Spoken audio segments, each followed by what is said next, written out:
I, 42F, never thought I'd be writing something like this. My hands are still shaking as I type. 2 weeks ago, my life was normal, or what I thought was normal.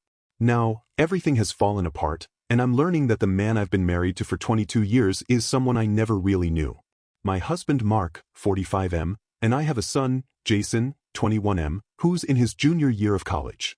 Jason has been dating Amber, 20F, for about 8 months. She seemed sweet, always polite when she visited, helped with dishes after dinner, and made my son happier than I'd seen him in years. I was thrilled he'd found someone who appeared to care about him. Amber started coming over more frequently, even when Jason was busy with exams or basketball practice. I thought nothing of it. She told me she enjoyed the family atmosphere of our home since she was from out of state and missed her parents. I felt flattered and welcomed her. Sometimes, she'd even stop by when only Mark was home, saying she was in the neighborhood and wanted to drop off cookies or something she'd baked for all of us. The revelation came when I decided to surprise Mark at his office for lunch last Tuesday. We hadn't been connecting well lately. He'd been distant, always on his phone, and working late. I thought a surprise lunch date might rekindle something. When I arrived at his engineering firm, his secretary gave me an odd look. "He's not here," she said. "He called in this morning to say he was working from home today." That was strange. Mark had left the house dressed for work, briefcase in hand, kissing me goodbye at 7:30 a.m. as he did every day. I thanked her and left, confused but not yet suspicious. I figured there must be some explanation. I drove home, planning to surprise him there instead. As I pulled into our driveway, I noticed an unfamiliar car parked a little way down the street. It looked like Amber's Honda, but I told myself it couldn't be. She had classes on Tuesdays. I entered our house quietly, hearing muffled voices coming from upstairs. My heart started racing, but my mind refused to accept what was becoming obvious. I crept up the stairs, the voices growing clearer. A woman's laugh, young, light, familiar, followed by my husband's deeper chuckle. Standing outside our bedroom door, I froze. I could hear them clearly now. "What about your wife?" Amber's voice asked. "Don't worry about her. She doesn't suspect anything," Mark replied. "And Jason? I feel terrible about him. He's just a kid. He'll find someone else.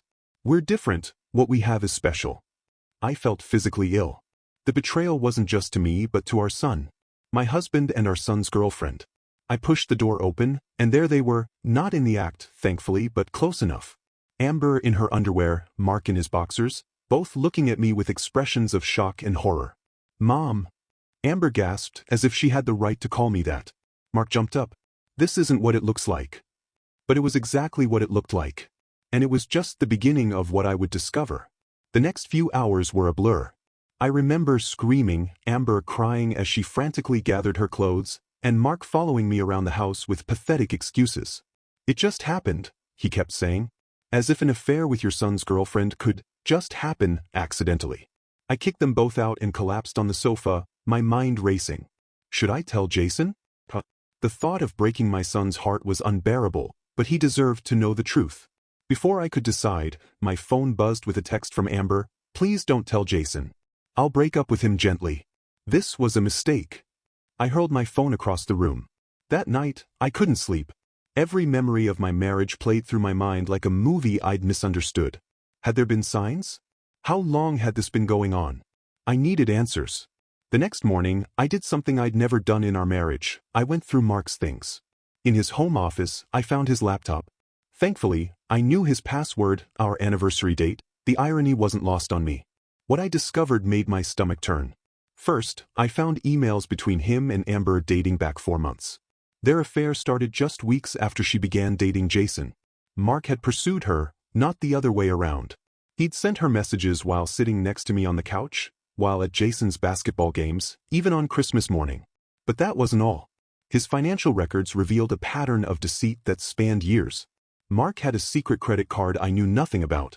The statements showed hotel charges in our city on days he claimed to be working late. Restaurant bills for 2 at places I'd never been. Jewelry purchases that never made their way to me. There were also emails with women's names I didn't recognize. At least 3 different affairs over the past 5 years, all meticulously documented in his inbox. He hadn't even bothered to delete the evidence. The most damning discovery came when I found a folder labeled Insurance. Inside were documents for a life insurance policy on me for $500,000 that I'd never signed. The beneficiary? The application had my forged signature. I was still processing this when my phone rang. It was Jason. Mom, his voice cracked. Amber just broke up with me. She wouldn't say why, just that she needed space. Do you know anything about this? My heart shattered. I couldn't lie to him, but I couldn't blurt out the truth over the phone either. Honey, I think you should come home this weekend. There are some things we need to discuss in person. It's Dad, isn't it? Jason's voice turned hard. I saw how he looked at her when he thought no one was watching. I was stunned. You suspected? Not really. I just noticed things. Dad offering to pick her up from campus when I was busy. Her mentioning advice he'd given her that I never heard about. Little things that didn't add up. He paused. Tell me the truth, Mom. I took a deep breath. I caught them together yesterday. The silence on the other end was deafening. Then, I'm coming home now. Today. After hanging up, I called a locksmith to change the locks and contacted a lawyer. While waiting, I continued my investigation, finding more evidence of Mark's double life. He had a separate email account where he'd been corresponding with a real estate agent about a condo purchase in another city. Was he planning to leave? Or setting as Jason and I sat at the kitchen table going through the evidence, Mark started calling and texting both of us frantically. We ignored him. Jason's face grew harder with each revelation, the multiple affairs, the secret credit card, the forged insurance policy. But what broke him completely was discovering his college fund was nearly empty. He's been paying for Amber's apartment, I explained, showing Jason the monthly transfers from his college savings to an account in Mark's name, then payments to a property management company. He told me your scholarships covered everything, and we were saving the fund for grad school. Jason slammed his fist on the table. I've been working part-time and taking out loans because he said the money wasn't there. His voice cracked. I've been struggling to make ends meet while he couldn't finish. Around midnight, Mark showed up, pounding on the door, demanding to be let in. This is my house too, he shouted. You can't keep me out. I called the police. When they arrived, Mark put on his charming persona, explaining it was just a domestic misunderstanding. But when the officers saw the forged insurance documents and the evidence of financial fraud, their attitude changed. They advised Mark to leave and told me how to file for an emergency restraining order, which I did the next morning. Word spreads quickly in small communities. By the end of the week, Mark's carefully cultivated image as the perfect family man and upstanding citizen was in tatters. His colleagues at work were avoiding him. Friends were choosing sides. Mark's parents, who I thought would support their son, showed up at our door with tears in their eyes. We failed him as parents, his mother said, hugging me. But that doesn't excuse what he's done to you and Jason. Meanwhile, Amber tried to contact Jason repeatedly, claiming she'd been manipulated by Mark. Jason blocked her number. She made her choices, he said with a maturity that broke my heart. The most revealing moment came a week later when Mark finally stopped trying to reconcile and instead sent a cold email through his lawyer. He wanted half of everything. The house, my retirement account, even my inheritance from my parents. The money had always been his primary concern. In the midst of this nightmare, something unexpected happened. Jason and I grew closer than we'd been in years. One night, as we were making dinner together, he said something that stopped me in my tracks. You know what's weird, Mom? I'm heartbroken about Amber, but I'm almost relieved about Dad. It's like I've been carrying this weight all my life, trying to earn his approval, and now I realize it was never about me. It was always about him. I knew exactly what he meant. For 22 years, I'd been trying to be the perfect wife to a man who was never satisfied.